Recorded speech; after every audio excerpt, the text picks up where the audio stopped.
fearful, animals immediately sense that. So even though you're maybe walking in and you know how to show your dog, the animal will, but you're afraid that you'll be judged harshly, you set off a scent and a feeling that the animal immediately perceives, because animals are pack animals. They live in groups. They depend on each other for safety. They depend on each other for food. They depend on each other for survival. So they extend that same dependence to us. So if you go in and you're a little nervous that the judge is going to think you're foolish, or you don't like your shoes, or you're wondering if you look okay, or if the dog is going to be good, the nervousness of competition sometimes makes the animal feel like, well, I better get my back up because something is wrong here. Something has gone amiss.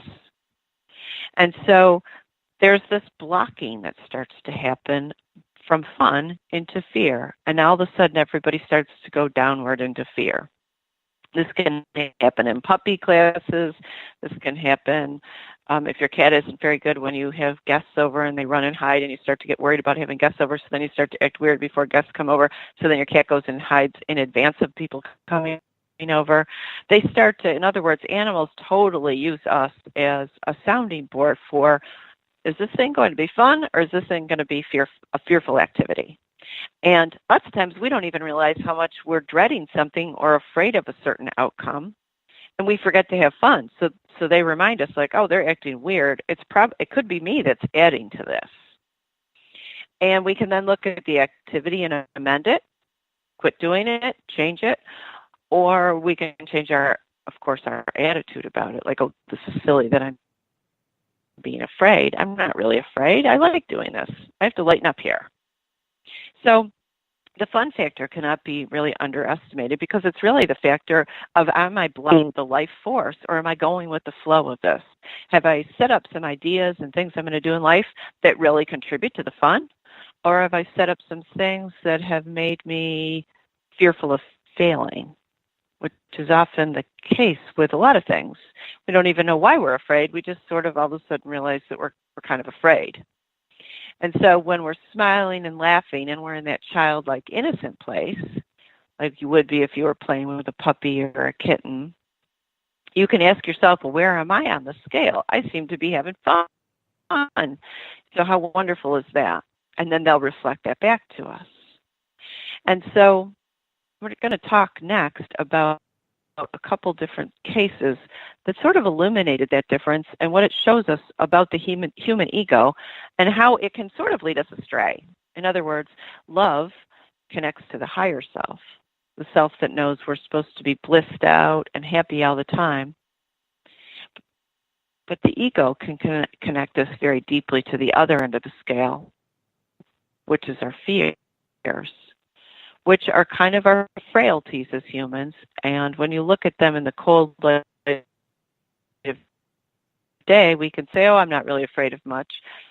But actually, we're processing fear all the time and trying to become at staying with the life force, being with the life force, and going literally with what it means to be with the life force. It fills us, it charges us, and we just move on effortlessly because it's easy and it's fun. So fun is sort of the measure of the life force. And animals are a huge key to connecting us to it and bringing us in alignment with it. Next, we're going to have some juicy stories about some other tales with some animals.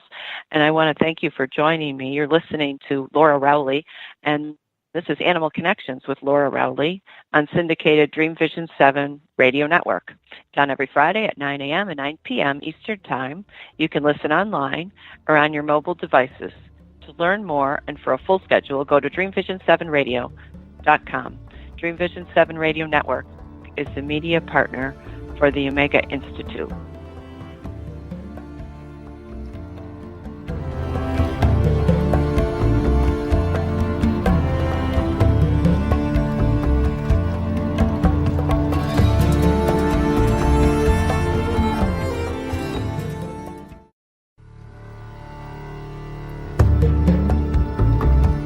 Animal Connections with Laura Rowley is an intuitive show created for you to learn what it's like to talk to animals. Laura shares 20 years of experiences of being a pet psychic and healer every Friday at 9 a.m. and 9 p.m. Eastern Time on Dream Vision 7 Radio Network, media partner for the Omega Institute. Our beloved animals share our lives and have amazing insights into our well-being, providing us with opportunities for personal growth once we truly begin to listen.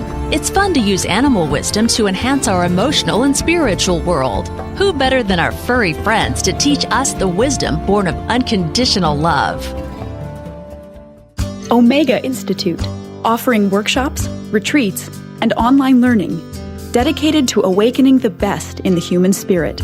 With a 40-year track record, pioneering holistic studies, and helping more than 1 million people find a deeper sense of purpose, Omega is known the world over as a trusted source for an integrated approach to personal growth and social change. Located in Rhinebeck, New York, just 90 miles north of New York City, Omega's natural environment and quiet pace allow for extraordinary experiences to unfold.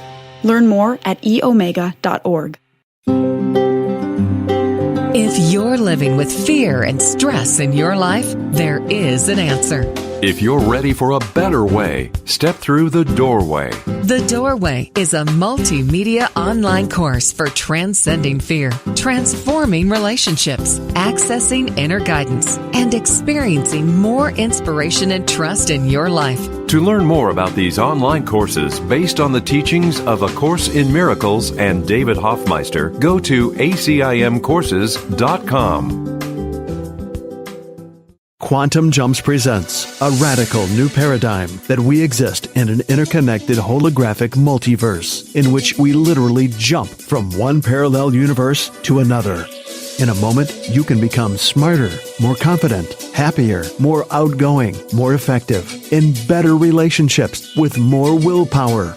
When you sense a new connection to another possible you, living the life you'd prefer, immerse yourself naturally into that new state of being. And voila, you've made a quantum jump. Supported by scientific research, Quantum Jumps is an inspirational book backed with practical tools to help you live a happier, more prosperous life. Learn more at quantumjumps.com. What if your dog, cat, or horse could help you with your love life? What would they suggest? It's fun to think about and a wonderful way to conduct yourself. After all, animals know well how to love and invite us to love them unconditionally. That's a pretty great way to live life. Animals always communicate with our highest good as their central focus, even when sometimes we feel stymied or frustrated with their behavior. Visit LauraRowleyHealer.com to book a workshop or private long-distance phone reading. Laura's readings and workshops help you find the part of you that's able to tune in and connect to your amazing animals. Laura Rowley believes we can all understand by listening differently. Book a workshop or private long-distance phone reading now by going to LauraRowleyHealer.com. That's LauraRowley healer.com. This is Dream Vision 7 Radio Network, uniting mankind with universal love. Our shows are created from the heart, bringing each listener to a place of divine enlightenment. Breathe, relax, and enjoy. Let life flow. Hi, we're back with Laura Rowley, and you're listening to Animal Connections with Laura Rowley on syndicated Dream Vision 7 Radio Network every Friday at 9 a.m. and 9 p.m. Eastern Time. Listen online or on your mobile devices. To learn more and for a full schedule, go to dreamvision7radio.com. Dream Vision 7 Radio Network is the media partner for the Omega Institute.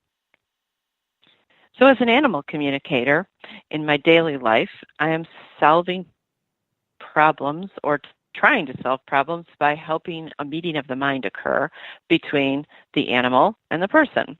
Usually people call me because things are going a little wrong or a little awry, or sometimes they're calling me because they're super happy and they just want to make sure the happiness continues. So either way, I'm fine with that. So my job is to check in, and I do that sort of psychically on the phone. The person phones my secretary. My number is 352-369-5993. And I can be reached at LauraRowleyHealer.com. That's my personal website address, and for professional appointments. The one that is associated with the radio station is Animal Connections with Laura Rowley on Dream Vision 7 Radio Network. And people call, they make an appointment, and you don't have to be with your animal. You just tell me the name of the animal, and I start to tune in based on your feelings and your thoughts of the animal. And so as I'm doing that, I get impressions right away about the relationship that you have with the animal. Like, is it an easy one? Is it a tricky one? Is it one there where there's a lot of like love and open communication? Or is there one where there's a lot of sort of static? So we were just talking about the life force and how it flows easily from us, and we're all joined by the life force. It's like a web of life that we all live in. And you can tweak the different webs between two beings with any kind of emotion or any kind of stress or any kind of fear. And animals prefer fun. That's the channel they like to be on. Now, those are companion animals, but even wild animals like fun. They play with each other. But they have a more serious business because they also have to find their own food and survive. But even out in the wild, you'll see all kinds of animals playing all the time. It's an essential part of being alive. And so when we invite them in our homes, we get to enjoy and embrace how they try to get us on their channel of fun, or their channel of play. I recently was speaking to someone who competes at the highest level of jumping, which is the Grand Prix level of jumping. And that's the level that the Olympics is ultimately on. And it's a really high level of excellence, because to be able to jump a fence that well, they have to be highly trained just in how to use their bodies properly throughout the entire course, whether it's over the fences or in between the fences. There's a lot that goes on when you're jumping an enormous fence like that. And this woman, who was an extremely competent person, really good rider, started to have her horse jump the fence, and instead of continuing to the next fence, which is called cantering, which is sort of like a slow gallop, he would sort of gallop 3 steps, canter 2 steps, and then just stop, just freeze. And that, of course, is something that you can't have. I mean, for one thing, you could fall off and go over their heads, but also you're immediately asked to leave the ring if your horse just refuses to go forward. So she knew this wasn't normal for the horse. The horse had been jumping for years. It takes years of developing a horse to get to that level, and this was a totally new behavior for him. So she started a conversation with me, and she was really looking forward to me telling her what was wrong, because she figured something had to be wrong with the horse.